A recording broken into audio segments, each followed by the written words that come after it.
أتحداك ألا تبكي من الضحك. مواقف مضحكة جدا ستراها لأول مرة في كرة القدم.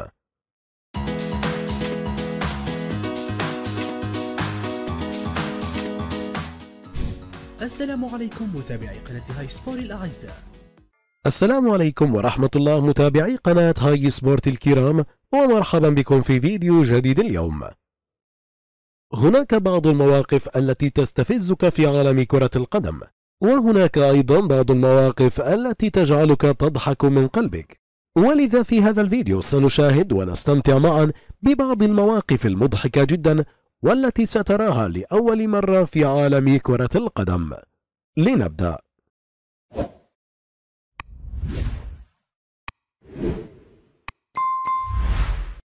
ليس في كل ملاعب كرة القدم ستشاهد قطارا يمر من أمامك وينفث البخار كهذا القطار الذي مر في هذه المباراة وأخذ ينفث بخاره داخل الملعب كما تشاهدون. حسنا، يبدو أن هذا القطار يشجع فريقا ما داخل أرضية الملعب. يتقدم هذا اللاعب لتنفيذ الركنية، لكن يبدو أن المشرفين والحراس يمرون أمامه بشكل متتالي، وهذا ما جعله لا يستطيع لاعب الركنية بسرعة كما ترون بهذا الشكل. تتقدم هذه اللاعبة لتنفيذ هذه الركلة الحرة ثابتة، لكن يمكنكم أن تشاهدوا لاعبات الخصم أو الذين يقفون على حائط الصد كيف ينزلون ويصعدون بهذه الطريقة، وفي النهاية تم تسديد هذه الكرة خارج الملعب. تصل الكرة بهذه الطريقة لحارس المرمى، فتابعوا كيف حاول تمريرها إلى زميله، لكن الكرة خرجت بهذا الخطأ الغبي إلى خارج الملعب. الحكم هنا يشير للتبديلات، فتابعوا ردة فعل ميكل ارتيتا وكيف يقلد الحكم بهذه الطريقة. خرجت لاعبة أرسنال هنا بسرعة لتلتقط الكرة، لكنها علقت فوق حائط الصد. لنشاهد ونستمتع معا بهذا المقطع الكوميدي من لاعبي تشيلسي مع بعضهم البعض. تمريرة تصل من هذا اللاعب إلى زميله، لكن تابعوا كيف وصلت إلى روديغير الذي يمشي بهذه الطريقة المستفزة. حسنا، ردة فعل لوكاكو على هذه الكرة تبدو واضحة.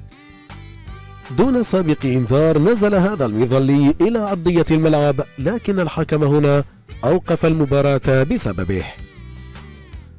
يوقف هذا المشرف لاعب مانشستر يونايتد من الدخول، لكن اللاعب ظن أن المشرف سيعطيه هذه الورقة التي بيده. تقدم هذا اللاعب بهذه الكرة وسجل هدفا رائعا، ثم ذهب ليحتفل بهذه الطريقة الظريفة للغاية. حارس المرمى هنا حاول رمي الكرة، لكنه تراجع عن قراره لتفلت الكرة بهذا اللاعب الذي أمسكه الحارس وأسقطه أرضا بهذا الشكل. هذه اللقطة لا تتكرر كثيرا. بينما هؤلاء اللاعبون غاضبون من الحكم، تابعوا نظراته إليهم كيف تبدو. أشعر أنه سيبتلع واحدا منهم. يجري الحكم هنا بالبطاقة الصفراء ليقوم بالفك بين هذين اللاعبين، لكن تابعوا كيف انزلق الحكم وسقط أرضا، وبعد ذلك وقف لإعطاء البطاقة الصفراء لهذا اللاعب. دخل هذا الكلب لأرضية الملعب ليستمتع بكرة القدم وهو ما كان، حيث ذهب إلى الكرة وأخذ يعضها بهذا الشكل ليلعب ويتسلى، إلى أن قام في النهاية أحد اللاعبين بحمله لإخراجه من الملعب. أثناء تنفيذ ركلة الجزاء تابعوا هذا الحارس كيف رفع العارضة قليلا، ولكن يبدو أن الحكم أوقف المباراة حتى يتم تعديل العارضة مجددا بهذا الشكل. حاول لاعب تشيلسي إسقاط اللاعب جليريش، ثم صعد على ظهره بهذه الطريقة كما ترون. ترجع هنا الكرة إلى الحارس ديفيد دخيا، ولكن بدلا من تمريرها إلى ماغواير على الجهة الأخرى قرر أن يقوم بإخراجها إلى التماس. حسنا، يبدو أنه لديه كامل الحق بفعل ذلك. في هذا الملعب المليء بالمياه تابعوا كيف سقط هذا اللاعب ليغوص بهذه الكمية الكبيرة من الوحل. هذا الطائر نزل إلى أرضية الملعب وعلى العشب تماما، ويبدو أنه ببغاء جميل، فشاهدوا كيف لم يتحرك رغم وجود الكثير من اللاعبين، إلى أن قام أحد المشرفين في النهاية بتغطيته بهذا الثوب حتى يمسكه، لكن الببغاء فهم الأمر في النهاية وخرج يرفرف من الملعب. لنشاهد هذه المراوغة الاستثنائية التي أسقطت فيرجيل فان دايك بهذا الشكل المضحك. خطأ فادح من هذا المدافع إذ استغله لاعب الخصم كما ترون، ومرر الكرة لنفسه وتقدم بهذا الانفراد. وهنا حاول مراوغة حارس المرمى، ولكن مد الكرة أكثر من اللازم ليقوم بهذه الطريقة بمحاولة اللحاق عليها، لكنه يفشل بالأمر. تمريرة رائعة من لاعب مانشستر سيتي إلى زميله ليقوم الأخير بلمسة رائعة ويودع الكرة في الشباك، لكن ركزوا على هذا المشجع هنا وكيف يحتفل بهذا الشكل، ويبدو أن المشجع الذي بجانبه لم يعجبه الأمر فقام بإبعاد يده بهذه الطريقة. لقد أفسد فرحة الاحتفال عليه. تقدم هذا اللاعب لتنفيذ ركلة الجزاء على طريقة بانينكا، لكنها كانت قوية أكثر من اللازم لتخرج بهذا الشكل من الملعب. تقدم هذا اللاعب بالكرة وبينما يجري ارتطمت أقدامه من الخلف بزميله ليتعرقل ويسقط بهذا الشكل. دعونا نتابع هذا الحارس الذي كان مستعجلا بتسديد الكرة ليقوم بكل قوته بمحاولة تسديدها لترتطم بهذا اللاعب، ثم تدخل الكرة بنيران صديقة داخل الشباك. أتى مينا هنا ليقبل هذا اللاعب، لكن الأخير لم يهتم وأكمل مقابلته. أتى هذا اللاعب من خلف برناردو سيلفا ليمازحه بينما يقوم بهذا اللقاء الصحفي. لنتابع جليريش وحركاته الصبيانية وكيف قام بسكب الماء على عنق برناردو سيلفا ممازحا إياه. حاول هذا اللاعب افتكاك الكرة من قدم لاعب الخصم، لكنه يبدو أنه افتك قدم الخصم منه. تابعوا كيف ترابطت أقدامهم برباط الأحذية الخاص بهم.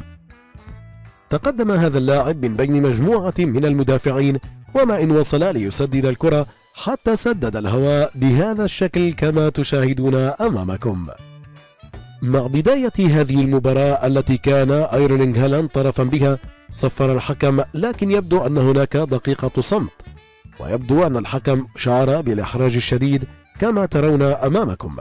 ولكن كما ترون أمامكم تابعوا ايرلينغ هالاند وجاك جليريش كيف كانوا يضحكون عليه في بداية المباراة.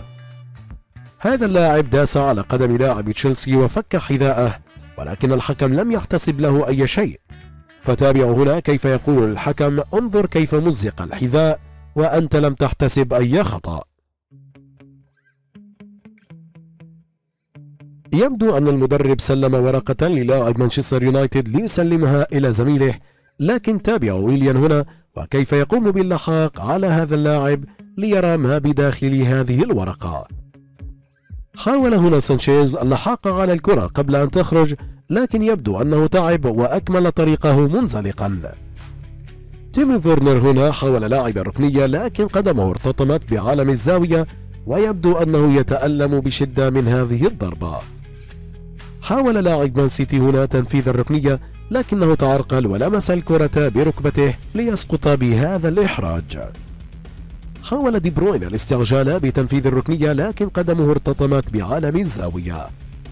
هذا اللاعب كدي بروين تماما حاول اللحاق على الكرة وتنفيذها بسرعة، لكنه سقط وتعرقل بعالم الزاوية كما ترون. ظن هذا الحارس بسبب الخط الموجود في الأمام أن منطقة الجزاء قريبة منه وأمسك الكرة بيديه، ولكنه لم ينتبه أنه كان خارج منطقة الجزاء إلا بعد أن تلقى البطاقة الصفراء. لنتابع هذا الحكم الذي كان غاضبا، فأخذ يوزع البطاقات الصفراء على اللاعبين، ولكن يبدو أن هذا اللاعب أتى من بعيد فتلقى بطاقة صفراء دون أي سبب. لوكاكو هنا يحتضن زميله، لكن الأخير كاد يضربه على وجهه، لكن الضربة لم تتم. بينما يلوح هذا الطفل الصغير بالوشاح، ضرب نظارة هذا المشجع المسكين. تقدم هذا اللاعب داخل منطقة الجزاء وحاول المراوغة، لكنه سقط بهذا الشكل المحرج والمضحك. هنا عند انطلاق صافرة البداية تابعوا كيف جثى الجميع على ركبته، لكن رونالدو كاد ينطلق وتذكر في النهاية أنها دقيقة صمت. لنشاهد هذا الخطأ من لاعب تشيلسي بالتمرير ليسلم الكرة لخصمه بهذا الشكل. لاعب زينت سان بطرسبورغ هنا يقوم بمداعبة هؤلاء الأطفال الصغار، فلنتابع ماذا يفعل مع هذه الفتاة الصغيرة.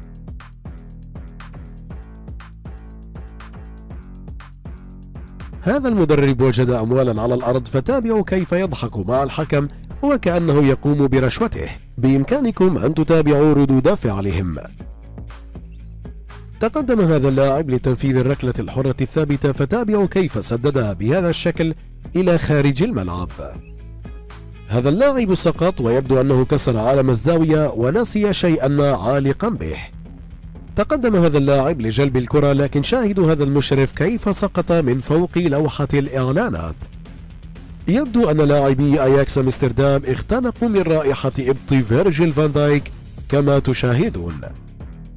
هنا تحدي سكب الماء المثلج على جوزيه مورينيو، فشاهدوا ردة فعله كيف كانت.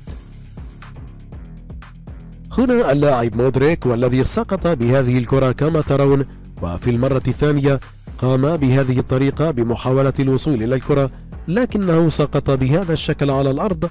وهنا في المرة الثالثة تمريرة أمام الشباك لم يستطيعوا وضعها في المرمى، فتابعوا ردة فعل مالك النادي على هذه الصفقات التي دفع بها الملايين لتلعب بهذا الشكل الغبي. إن أعجبك هذا الفيديو من قناة هاي سبور الإخبارية فلا تنسى الإعجاب والاشتراك في القناة. جميع الحقوق محفوظة لدى قناة هاي سبور.